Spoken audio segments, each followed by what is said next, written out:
Hello everyone, I hope you are doing well. Today we will talk about how to fix or how to solve the problem of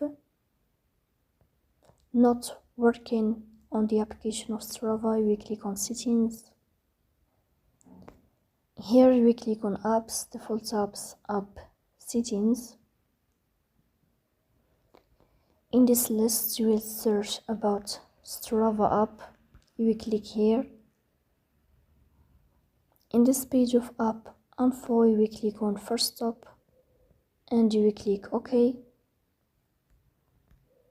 Here you will enter to the window of storage. Then we click on clear cache.